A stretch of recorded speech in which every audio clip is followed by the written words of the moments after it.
First story. I've been an outdoor enthusiast for as long as I can remember. Growing up, my family would take road trips to national parks, and I'd always be the first one to suggest a hike or explore a trail. As I got older, I began to dream of doing solo adventures, just me and nature. I followed all these Instagram accounts of people living their best lives in the wilderness and decided I wanted to do the same. So, last year, I planned my first solo trip to the mountains. And let me tell you, it did not go as planned. I had been hiking with friends before, but I'd never done a multi-day trip by myself.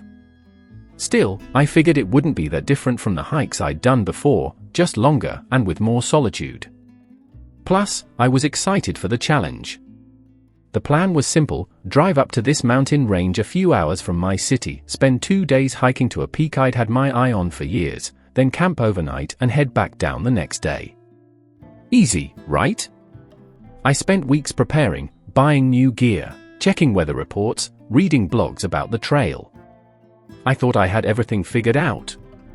I even took a wilderness survival course just to be safe. I felt like I was ready for anything. The day I set out was perfect. The sun was shining, the air was crisp, and the trail was relatively empty, exactly what I'd been hoping for. I was in great spirits as I made my way up the mountain, soaking in the views and feeling that exhilarating sense of freedom that comes with being alone in nature. By mid-afternoon, I'd made it to my planned camping spot, a flat, scenic area just below the tree line, with the summit visible in the distance. I set up my tent, cooked a quick meal, and watched the sunset. It was one of the most peaceful moments I'd ever experienced. As the sky turned from orange to purple, I felt this overwhelming sense of accomplishment. I was doing it, living out my solo adventure dreams. But things started to go wrong not long after the sun dipped below the horizon. At first, it was just the cold. The temperature dropped way more than I had expected, and I hadn't packed the right gear for it. My sleeping bag, which was supposed to be good for cold weather, wasn't nearly warm enough. I tossed and turned in my tent, shivering, unable to sleep. I figured I'd just tough it out until morning. After all, it was only one night. Then, around midnight, the wind started picking up. What had been a gentle breeze turned into a relentless gust. My tent flapped wildly, and at one point, I thought it might blow away with me inside. I had to get out, barefoot in the freezing cold, to secure the stakes and make sure everything was holding. It was a miserable experience. But the real trouble didn't start until the morning. When I woke up, exhausted from barely any sleep, I was greeted by a thick layer of fog. I'm not talking about a light mist. This was the kind of fog where you couldn't see more than a few feet in front of you. I hadn't anticipated this, but I figured it would burn off once the sun came up. So, I packed up my gear and decided to continue to the summit. I mean, I'd come all this way, right? About an hour into the hike, I realized something was wrong. The fog hadn't lifted, and I couldn't find the trail markers. I started to get that sinking feeling in my stomach, but I told myself to stay calm. I had a map and a compass, and I'd studied the trail before coming. I could figure it out. Except that in my growing panic, I made one bad decision after another. Instead of retracing my steps, I kept going, convinced I'd find the trail again if I just kept moving. But the further I went, the more disoriented I became. At some point, I was no longer on the trail at all. I was just wandering aimlessly through dense fog and rocky terrain. Hours passed. I was still lost. Panic really started to set in when I realized I was running low on water. I hadn't packed enough, thinking I'd find streams along the way to refill. But with the fog, I couldn't see any landmarks or bodies of water. I started rationing what little I had left, but I knew it wouldn't last long. The temperature wasn't as cold as the night before, but it was still chilly, and I was already dehydrated and tired. By late afternoon, I was genuinely scared. I had no cell service, no idea where I was, and no way of knowing if anyone would find me. The mountain range wasn't very crowded this time of year, and I hadn't seen another hiker since the day before. I started to mentally prepare myself for the possibility of spending another night out there, but this time without the safety of my tent or sleeping bag. I kept moving, hoping to find any kind of sign that would lead me back to the trail, but every direction looked the same in the fog. I felt completely alone, and the fear was overwhelming.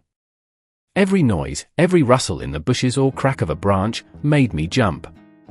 The mountains, which had felt so peaceful the day before, now felt like they were closing in on me.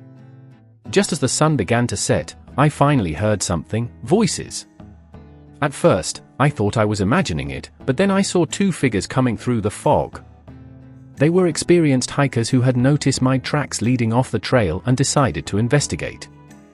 I've never been so relieved in my life. They guided me back to the main trail, where I learned I had wandered several miles off course.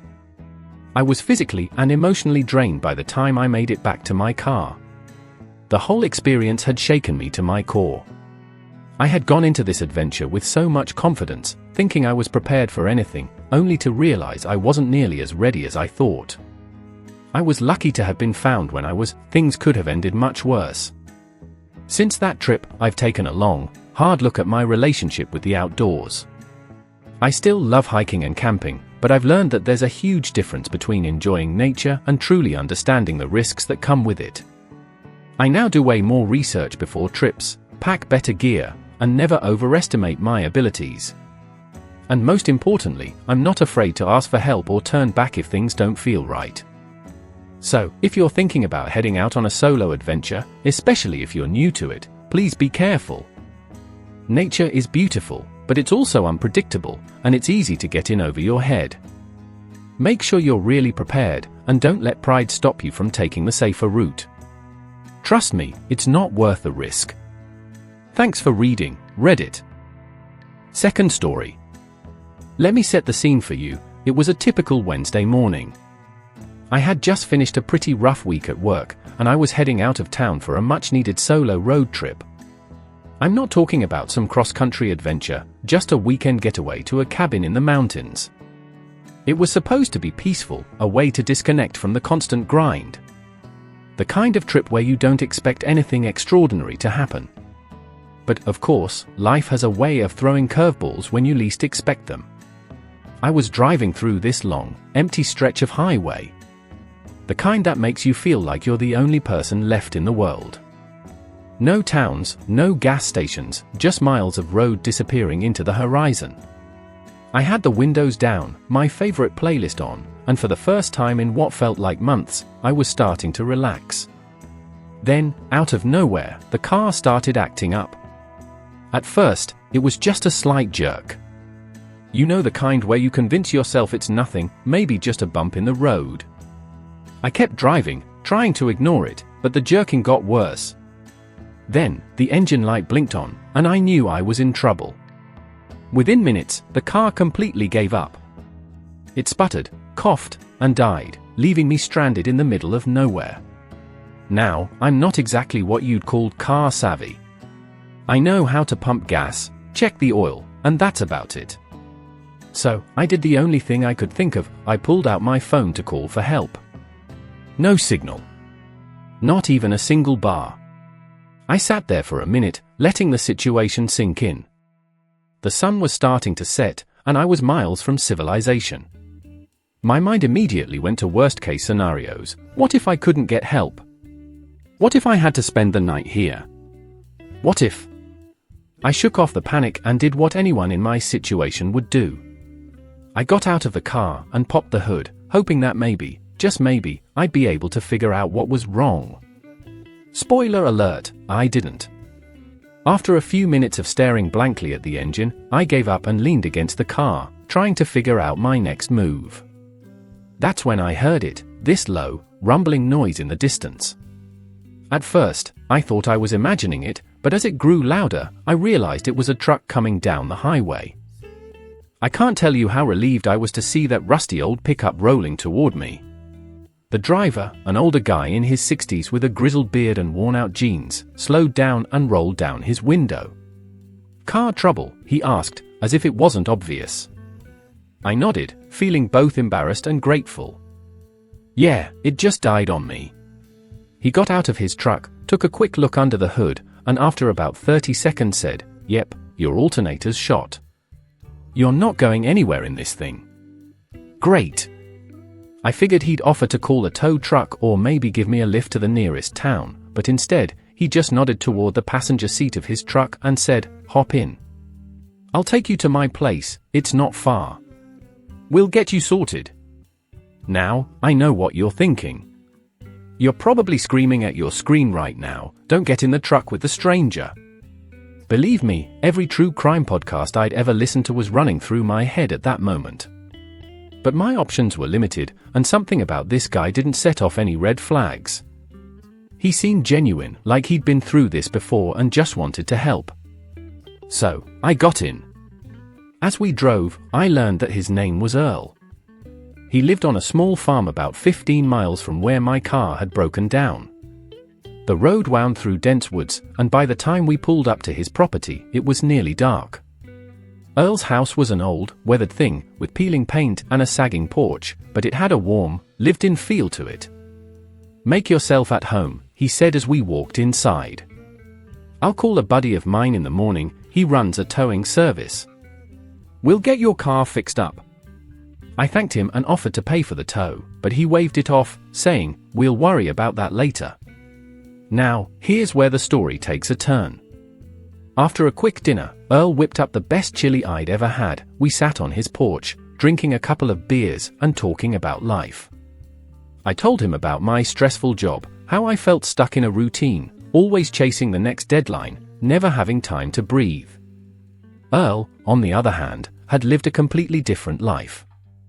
He'd grown up on the farm, never left his small town, and spent his days working with his hands, fixing things, and enjoying the simple pleasures. At some point, he said something that really hit me. "You know, you city folks always seem to be in a hurry, like there's not enough time in the day. But the truth is, you got all the time you need, you're just not using it right." That stuck with me. I realized then that Earl, this guy who'd never had a high-paying job or traveled the world, had figured out something that I hadn't. He wasn't chasing anything. He was content, happy even, with his life just as it was. And for the first time in a long time, I felt calm. Like maybe I didn't need to keep pushing so hard. Maybe it was okay to slow down. The next morning, Earl's friend came out, towed my car, and got it fixed up. I offered to pay, but they refused. "Just pay it forward," Earl said with a grin. I left that little town feeling lighter, like a weight had been lifted off my shoulders. It wasn't just that my car had been fixed or that I'd made it back to the road. It was the fact that, for the first time in a long time, I'd been reminded of what really mattered. Sometimes, life has a funny way of showing you the truth.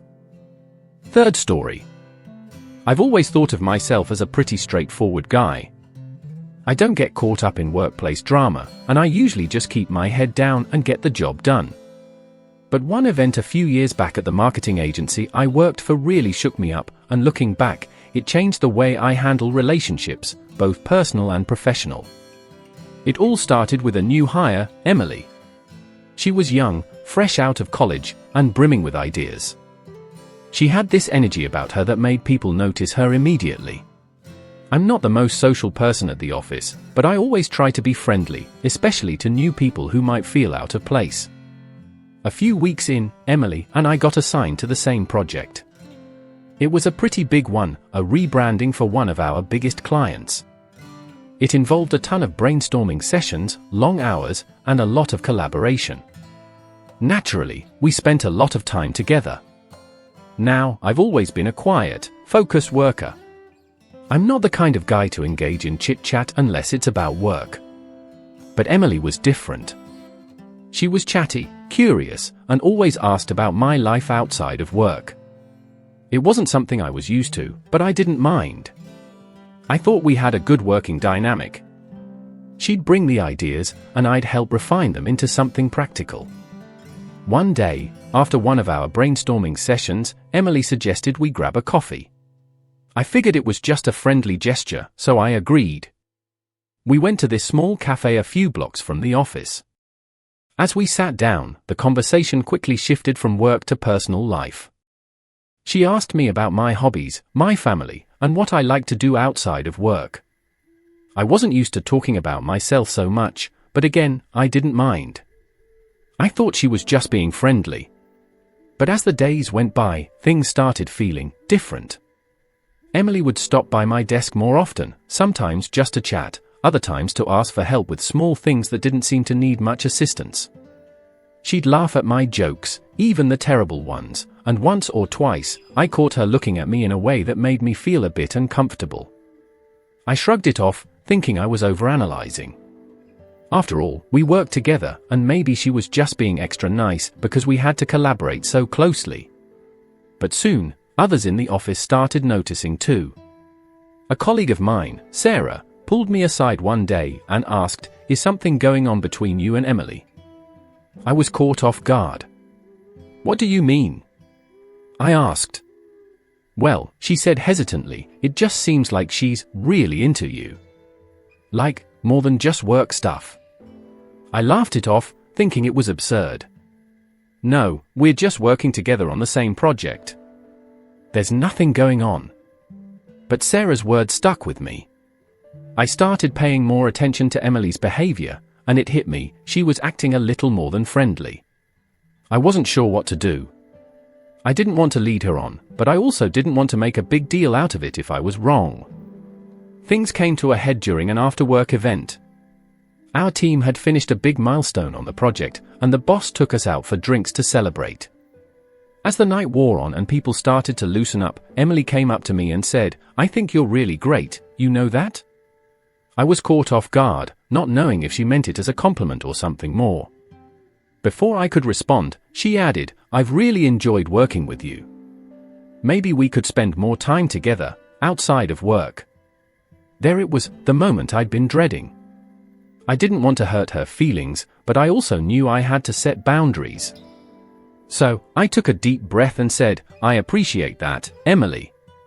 But I want to be clear, I value our professional relationship, and I think it's important to keep things focused on work." Her face dropped. For a moment, she looked like she was going to say something else, but instead, she just nodded and walked away. The next few days were awkward, to say the least. Emily barely spoke to me, and the easy flow of ideas between us vanished. I felt terrible, but I also knew I had done the right thing. A week later, I got called into my manager's office. Apparently, Emily had gone to HR, claiming I'd been leading her on and creating an uncomfortable work environment. I was floored. I had tried to be professional, but now I was being painted as the bad guy. HR conducted a formal investigation, interviewing both of us and several of our colleagues. It was one of the most stressful times in my life. I couldn't believe how a simple misunderstanding had blown up into something so serious. Luckily, after reviewing the evidence and talking to witnesses, HR concluded that there had been no misconduct on my part. They ruled it as a misunderstanding, but the damage was done. My reputation at the office was never quite the same, and Emily requested to be transferred to another team. In the end, I learned a valuable lesson: workplace boundaries are crucial, and even well-intentioned actions can be misinterpreted. I've since become more cautious about how I interact with colleagues, especially those I work closely with. It's a tricky balance to strike, being friendly but professional, but it's one I now take very seriously. Looking back, I don't blame Emily entirely. We were both just trying to navigate a situation that neither of us fully understood. But I do wish I'd set clearer boundaries from the start. It would have saved us both a lot of grief. So, yeah, that's the story of how one awkward misunderstanding at work taught me a life-changing lesson about boundaries and communication.